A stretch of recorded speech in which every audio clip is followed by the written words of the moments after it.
Praise the Lord. கர்த்தருடைய பரிசுத்த நாமம் மகிமைப்படுவதாக. கர்த்தர் இந்த செப்டம்பர் மாதத்திற்கு கொடுத்த வாக்குத்தத்தம் சங்கீதம் 136:12. பலத்த கையினாலும் ஓங்கிய புயத்தினாலும் அதை செய்தவரை துதியுங்கள், அவர் கிருபை என்றும் உள்ளது. அல்லேலூயா.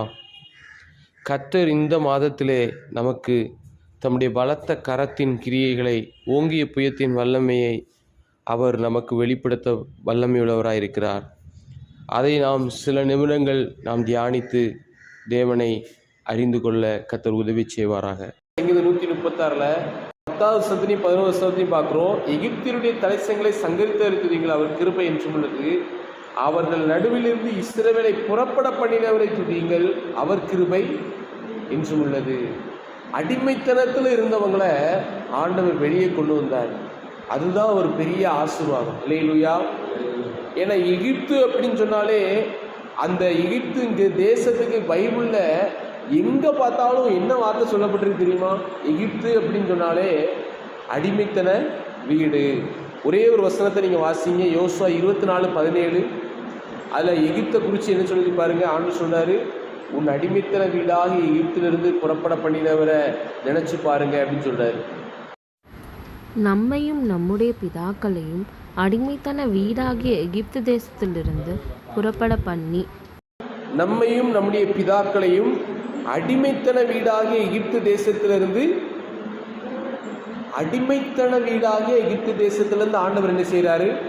புறப்பட பண்றாரு. அப்ப இந்த மாசத்துல ஆண்டவர் ஓங்கி புயத்தினால் பலத்த கரத்தினால செய்ய போகிற காரியம் என்ன தெரியுமா? பிசாசுக்கு அடிமைப்பட்டிருக்கிற ஜனங்களை ஆண்டவர் விடுதலையாக்கி கொண்டு வருவார். அல்லேலூயா. நம்ம குடும்பத்தில் கூட யாராவது அப்படி இருப்பாங்க, அடிமைத்தனம் வீட்டில் இருப்பாங்க. நம்ம வீட்டில் இருக்கிற ஆட்களே அடிமைப்பட்டு போய் இருப்பாங்க. என்ன வேதம் என்ன சொல்லுது அப்படின்னு கேட்டிங்கன்னா, அடிமைத்தனம் அப்படிங்கிறது எதை குறிக்கும் அப்படின்னு கேட்டிங்கன்னா, அது ஒரு சந்தோஷம் இல்லாத ஒரு வாழ்க்கை. ஒருத்தர் அடிமைப்பட்டு போய் இருந்தாங்கன்னா அவங்க நினச்சதெல்லாம் செய்ய முடியுமா? இப்போ இந்த அடிமைப்பட்டிருந்த தேசத்தில் இவங்களை போட்டு என்ன செஞ்சான்னு தெரியுமா? யாத்திராகமம் 3:9 வாசிங்க. இப்பொழுதும் இஸ்ரவேல் புத்திரரின் கூக்குறுதல் என் சந்நிதியில் வந்து எட்டினது, எகிப்தியர் அவர்களை ஒடுக்குதலை கண்டேன். இதுதான் அடிமைத்தன வீட்டில் இருக்கிறவங்க வாழ்க்கை. அவங்க எப்பயும் ஒடுக்கப்பட்டுட்டே இருப்பாங்க பிசாசுனால. என்ன செய்வான் தெரியுமா? சாத்தான் ஒரு கவலைங்கிறத கொடுத்து ஒடுக்கிட்டே இருப்பான். சிலரை என்ன செய்வான்? ஒரு குடும்பத்தில் ஒரு குழப்பத்தை கொண்டு வந்து அவங்கள ஒடுக்கிட்டே இருப்பான் சாத்தான். இதெல்லாம் ஒரு அடிமைத்தனத்துக்குள்ளே சாத்தான் நம்ம கொண்டு போகிறான். ஏன் தெரியுமா? அந்த பிசாசு என்ன செய்வான்னா, குடும்பத்துக்குள்ளே சில குழப்பங்களையும் பாவத்தையும் கொண்டு வந்து அடிமைப்படுத்திக்கிட்டே இருப்பான். ஆனால் ஆண்டவருடைய வல்லமையுள்ள கரம் அதுலேருந்து நம்மளை வெளியே கொண்டு வரும். அல்லேலூயா. அடிமைத்தன வீடுனா என்னது அர்த்தம் தெரியுமா? இப்போ பாருங்கள், சிலர் வந்து நினைக்கிறாங்க சிகரெட் குடிக்கிறதுனால, தண்ணி அடிக்கிறதுனால, அதாவது ஏதாவது ஒரு பாவத்தை செய்யறதுனால நமக்கு ஒரு சந்தோஷம் இருக்குன்னு நினச்சிக்கிட்டு இருக்கிறாங்க. ஆனால் சாத்தா என்ன செஞ்சுட்டு இருக்கா தெரியுமா? அவங்கள ஒடுக்கிக்கிட்டு இருக்கான். அவங்க ஆயுள் நாட்கள் 80 வருஷம் ஆண்டு சொல்லி வச்சிருக்காரு, மனுஷனுடைய ஆயுசு நாட்கள். ஆனால் சாத்தான் அவங்கள குடிக்க வச்சு, போதையை கொடுக்க வச்சு, அவங்கள ஒடுக்கி சீக்கிரமாக உடல் உறுப்புகள்லாம் என்ன செஞ்சிடும்? செயல்படாமல் போயிடும். ரொம்ப வேதனையாக இருக்கும். அது ஒரு ஒடுக்குதல். அப்போ அடிமைத்தன வீட்டில் இருக்கிறவங்களெல்லாம் ஆண்டவர் விடுதலையாக்கி சுதந்திரமாக வாழணும். அல்லேலூயா. இந்த மாதத்தில் ஆண்டவர் அதை செய்வார். உங்கள் ஜெபத்துக்கு கர்த்தர் பதில் தருவார். அல்லேலூயா. ஏன்னா அவருடைய பெருமூச்சை கேட்டார் என்று சொல்லப்பட்டிருக்கிறது. இவ்வளவு ஒடுக்கப்பட்ட போதும் அவங்க ஆண்டவரை நோக்கி என்ன செஞ்சாங்க? ஜெபம் பண்ணாங்க. இஸ்ரவேல் ஜனங்கள், ஆண்டவரே எங்களை இப்படி பார்வோன் ஒடுக்குறானே, ஆண்டவரே இந்த அடிமைத்தன வீட்டில் நாங்கள் இவ்வளவு கஷ்டப்படுறோமே அப்படின்னு சொல்லி 430 வருஷம் அடிமையாக இருந்து ஜெபம் பண்ணாங்க ஆண்டவர்கிட்ட. ஆண்டவர் ஒரு நாள் அவங்கள சந்தித்து என்ன செஞ்சார்? அவங்களுக்காக கர்த்தர் மோசேயை அனுப்பி அவங்கள வெளியே கொண்டு வந்தார். அல்லேலூயா. அதே போல் நமக்காக ஆண்டவர் வல்லமையுள்ள கரத்தை நீட்டுவார், செயல்படுவார். ஆகவே குடும்பத்தில் யாராவது அடிமைப்பட்டு போயிருக்கிறாங்களா, நம்ம ஏரியாவில் அடிமைப்பட்டு போயிருக்கிறாங்களா, அவங்களுக்காக நம்ம யாரை நோக்கி பார்க்கணும்? கர்த்தரை நோக்கி பார்க்கணும். ஏன்னா ஆண்டவர் தான் அவங்கள விடுதலையாக்கி கொண்டு வர முடியும். இப்போ பார்வோன் கையிலேருந்து யாராவது விடுதலையாக்க முடியுமா ஒரு மனுஷனை? எசேக்கியேல் 29:3 பார்வோன் ராஜா இருக்கான்ல, எகிப்தின் ராஜா, அவனை குறித்து பைபிளில் என்ன போட்டிருக்குன்னா பெரிய முதலன் போட்டிருக்கு. பெரிய முதலையை. என்னைக்காவது டிஸ்கவரி சேனலில் எதையாவது பார்த்துருக்கீங்களா? முதலையோட வாயில் மானா ஏதாவது சிக்கிட்டுனா அது என்ன செய்யாது, தப்பவே முடியாது, ஒரு பிடி தான் உள்ளே இழுத்துட்டு போயிடும். இது போல தான் பார்வோன்னு இருந்தான். இஸ்ரவேல் ஜனங்கள் என்னை விட்டு என்ன செய்யக்கூடாது, போகவே கூடாது. இவனுங்க மாதிரி. ஆனால் இஸ்ரவேல் ஜனங்கள் கடின உழைப்பாளிகள். அதனால தான் அவன் என்ன செஞ்சான் தெரியுமா, இவங்கள போயிட்டானோன்னா நம்ம ஊரில் வேலை செய்யறதுக்கு நல்ல ஆட்கள் கிடையாது, இவங்களை வச்சு என்ன செஞ்சான், வேலை வாங்கினான், அப்படி அடிமைப்படுத்தினான். அவன் நினச்சா யாருமே இவங்களை என்ன செய்ய முடியாது, தப்பிக்க முடியாது. ஆனால் ஆண்டவர் ஒரு மோசையை அனுப்புனார் இல்லையா? இந்த மோசை யாருக்கு அடையாளம் தெரியுமா? புதிய ஏற்பாட்டில் மோசைக்கு அடையாளம் யார்? புதிய ஏற்பாட்டில் இயேசு கிறிஸ்து. அல்லேலூயா. இயேசு கிறிஸ்துவால் விடுதலை ஆக்க முடியாத ஒரு மனுஷன் உலகத்தில் கிடையவே கிடையாது. அல்லேலூயா. சங்கிலிகளினாலும் விலங்குகளினாலும் கட்டப்பட்டு ஒருத்தன் பிரேத கல்லறைகளில் போய் துரத்தப்பட்டிருந்தான் வசனம் சொல்லுது புதிய ஏற்பாட்டில். அப்படி தாய் தகப்பனால ஊரில் இருக்கிற யாராலையுமே என்ன செய்ய முடியல, கட்டுப்படுத்த முடியல. ஆனால் இயேசு படகுலேருந்து இறங்குறாரு, அவன் சத்தமிட்டு வாரான், ஐயோ இயேசுவே நீர் எங்களை வேதனைப்படுத்த வந்தீரா. பிசாசு அவனுக்குள்ள வந்து அலருது, கல்லறை தோட்டத்தில் வருது. உடனே இயேசு சொல்கிறாரு, இவனை விட்டு போ. அவங்க பேரை கேட்காரு, லேகியோன்னு சொல்கிறான். லேகியோன்னா 6000 பிசாசு. ஒரு மனுஷனுக்குள்ள 6000 பிசாசு இருந்தால் என்னத்துக்கு ஆகும்? ஒரு பிசாசு இருந்தாலே அவன் வாழ்க்கை என்ன செஞ்சிருது, நாசமாக போயிடுது. 6000 பிசாசு. அந்த ஊர்லேயே யாரும் அவனை கட்டுப்படுத்த முடியல. ஆனால் அடிமை வீட்டில் இருந்து அவனை ஆண்டவர் வெளியே கொண்டு வந்தாரா? வசனம் சொல்லுது, அவன் புத்தி தெளிந்திருக்கிறதை கண்டு அந்த ஊரில் உள்ள ஜனங்கள் எல்லாம் பயந்தாருதான். இப்போ இவனாப்பா இயேசுவோட பாதத்தில் போய் உட்காந்துருக்கான், புத்தி தெளிஞ்சு வஸ்திரத்தை போட்டிருக்கான். அதுக்கு முன்னாடி வஸ்திரம் கிடையாது, நிர்வாணமாக இருந்தான். இப்போ பிசாசு போன உடனே அடிமைத்தன வீட்டிலேருந்து இயேசு விடுதலை கொடுத்த பிறகு அவன் வாழ்க்கையே நல்லா மாறிட்டு. இல்லையா? எப்போ நம்ம வாழ்க்கை நல்லா தரமாக மாறும் அப்படின்னு கேட்டிங்கன்னா, நம்மளை சாத்தா எந்த ஒரு காரியத்திலும் அடிமைப்படுத்தாமல் இருக்கும் போது நம்ம விடுதலை ஆன பிறகு நம்ம வாழ்க்கை நல்லா இருக்கும். இல்லையா? அதனால் நம்ம இன்னும் ஆண்டவரை நோக்கி ஜெபம் பண்ணுவோம். அவங்க எல்லாரும் பெருமூச்சு விட்டு ஜெபம் பண்ணாங்க. இது போல் நம்முடைய வாழ்க்கையில் ஒரு ஜெபம் நமக்கு வேணும். அந்த வசனத்தை வாசிங்க, யாத்திராகமம் 2:24. நம்ம விடுதலை ஆகணும் அப்படின்னு கேட்டிங்கன்னா இந்த ஜெபம் ரொம்ப அவசியம். தேவன் அவர்கள் பெருமூச்சை கேட்டு தாம் ஆபிரகாமோடும் ஈசாக்கோடும் யாக்கோபோடும் செய்த உடன்படிக்கையை நினைவு கூர்ந்தார். தேவன் இஸ்ரவேல் புத்திரரை கண்ணோக்கினார். தேவன் அவர்களை நினைத்தருளினார். அல்லேலூயா. இதுதான் ஒரு உண்மையான ஜெபம். சில நேரத்தில் நம்ம ஜெபம் பண்ணுவோம், முதட்டளவில் ஜெபம் பண்ணிட்டு போயிடுவோம். அது நமக்கு விடுதலையே தராது. ஏதோ ஒரு காரியத்தில் உங்களை சாத்தம் அடிமைப்படுத்தணும்னு வச்சுக்கோங்களேன். கொஞ்ச நாட்களாக நான் ஆரம்பத்தில் ரொம்ப ஒரு கவலைக்குள்ளே நான் சிக்கினேன். எப்போ தெரியுமா?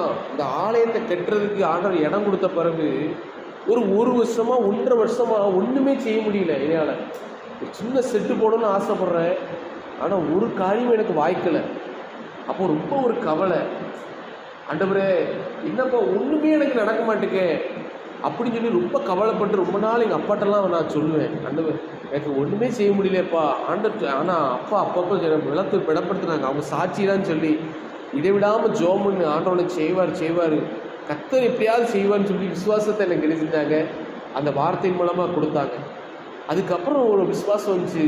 ஒரு ஆண்டவருடைய கிருபையினால் ஆமாம் ஒரு 10 நாள் ஒரு ஒரு ஒரு அதான் ஒரு பெருமூச்சு மாதிரி தான் ஒரு ஜெபம். ஆண்டவரே நீங்கள் செய்யலாட்டி எதுவுமே எங்களால் செய்ய முடியாது ஆண்டவரே, எங்களுக்கு இடத்த கொடுத்தீங்க இலவசமாக, ஆனால் ஒன்றுமே செய்ய முடியாது. 2 வருஷம் அப்படியே கிடக்குது, காடாக கிடக்கு இந்த இடம். ஆனால் 10 நாள் நானும் தொபராவும் சேர்ந்து உபவாசம் இருந்து அந்த அதுதான் ஆண்டவர் எதிர்பார்க்குறாரு. நம்மளை சாத்தா ஏதோ ஒரு கவலைக்குள்ளே அடிமைப்படுத்துகிறான். எனக்கு அது ஒரு கவலையாக இருக்குது, ஒன்றும் செய்ய முடியலையே, இடம் இருக்குது ஆனால் ஒன்றும் செய்ய முடியலையே. இந்த கவலைங்கிற அடிமைத்தனத்தில் தான் ஆண்டவர் என்ன செஞ்சார், விடுவித்தார். இல்லையா? ஒரு கையளவு மேகத்தை காமிச்சு ஒரு அம்மா மூலமாக ஒரு அற்புதத்தை அந்த 10 நாள் ஜெபத்துக்கு அப்புறம் செஞ்சார் ஆண்டவர். நம்மளை இப்படி தான் ஆண்டவர் விடுதலை ஆக்குவார். அப்போ நமக்கு என்ன தேவை? இப்போ ஒரு கவலையோ அல்லது ஒரு பாவமோ, குடும்பத்தில் ஒரு ஆள் இன்னும் பாவத்தில் இருக்கிறாங்க அப்படின்னா நமக்கு என்ன தேவைன்னா ஒரு பெருமூச்சின் ஜெபம் நமக்கு தேவை. ஆண்டவரே உம்மால கூடும், ஆண்டவரே உம்மால செய்யக்கூடாத அதிசயமான காரியம் ஒன்றுமில்லை. உள்ளத்திலிருந்து நம்ம என்ன செய்யணும், ஜெபம் பண்ணணும். என் பிள்ளைகள்லாம் இப்படி இருக்கிறாங்க ஆண்டவரே, உங்கள் கீழ்ப்படிதல் உள்ள ஒரு ஆவியை தர உங்களால் முடியும். அப்படி நம்ம ஒரு பெருமூச்சோடு நம்ம ஜெபம் பண்ணும்போது கர்த்தர் நம்மை கண்ணோக்கி பார்த்து நிச்சயமாக என்ன செய்வார், விடுதலை ஆக்குவார். அதுக்கு தான் ஆண்டவருடைய வலது கரமும் ஓங்கிய புயம் நமக்காக இருக்குது. அல்லேலூயா. எப்போ அந்த வலது கரமும் ஓங்கிய புயமும் நம்ம செயல்படுறத பார்ப்போம் அப்படின்னா ஒரு பெருமூச்சின் ஜெபம். இப்போ நம்ம அடுத்த ஆண்டவரிடத்துல அடிமைத்தனத்தில் இருக்கிற ஜனங்களை ஆண்டவர் வெளியே கொண்டு வர்றதுக்கு நம்ம பெருமூச்சு விட்டு ஜெபம் பண்ணணும். அல்லேலூயா. ஆண்டவர் உங்களை ஆசீர்வதிப்பார்.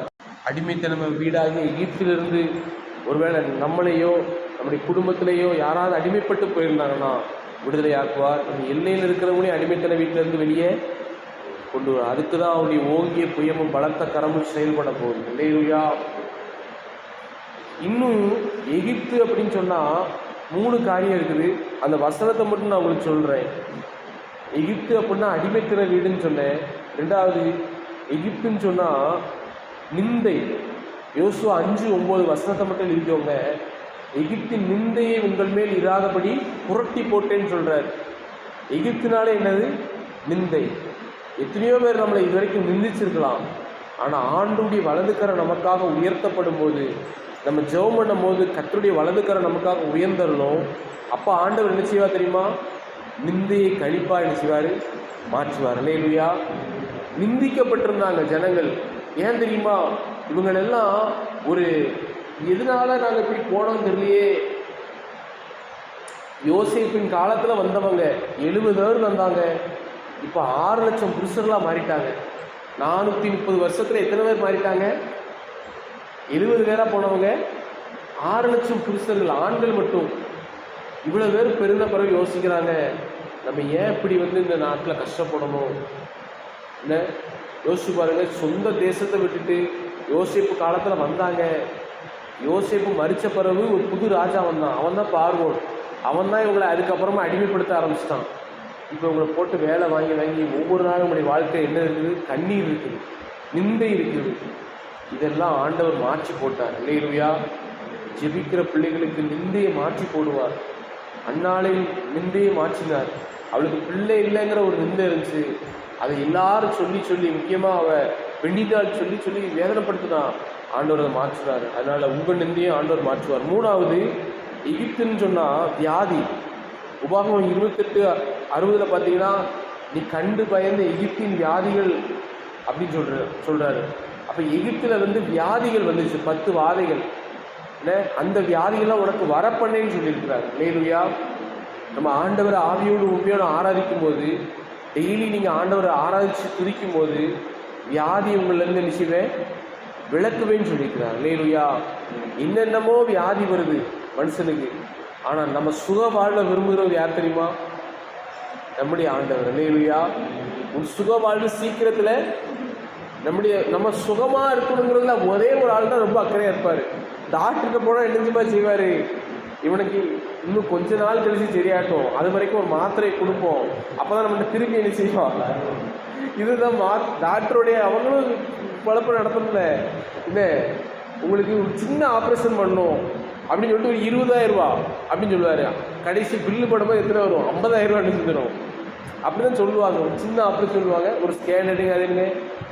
ஆனால் வியாதியை நம்ம விட்டு விளக்குவார். அல்லேலூயா. இதுக்கு தான் ஓங்கிய புயமும் பலத்த கரமும் நமக்கு தேவை.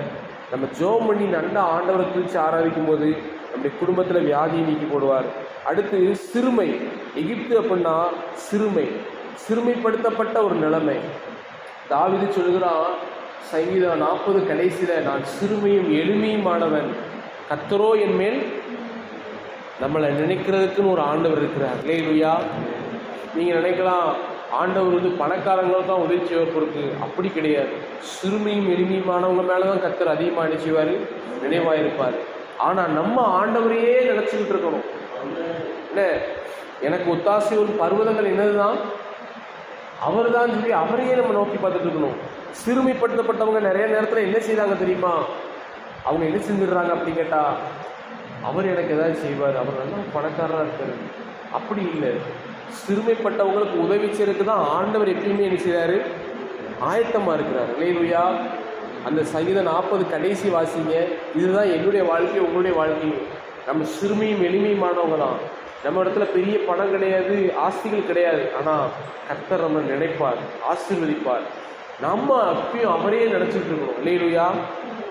வானத்தையும் பூமி உண்டாக்கின கர்த்தரிடத்துலேருந்து எனக்கு ஒத்தாசை வரும். என் காலை தள்ளாட விட்டார், என்னை காக்கிறவர் உறங்கான்னு சொல்லி நம்ம அவரையே நினச்சிக்கிட்டு இருக்கணும். வாசிங்க 40 கடைசி. நான் சிறுமையும் எளிமையுமானவன், கர்த்தரோ என்மேல் நினைவாயிருக்கிறார். தேவரீர் என் துணையும் என்னை விடுவிக்கிறவருமாய் இருக்கிறீர். என் தேவனே, தாமதியாதேயும். அல்லேலூயா. ஆண்டவர் நம்மளை விடுவிப்பார். இந்த சிறுமையான நிலைமையிலிருந்து விடுதலையாக்குவார். நமக்கு கஷ்டப்பட்டுக்கிட்டு இருக்கிற நிலைமையிலெல்லாம் மாற்றி சிறுமையிலிருந்து நம்மளை விடுதலையாக்கி நம்மை ஆசீர்வதித்து உயர்த்துவார். அல்லேலூயா. கர்த்தர் தாமே இந்த வார்த்தையினாலே உங்களை ஆசீர்வதிப்பாராக. God bless you.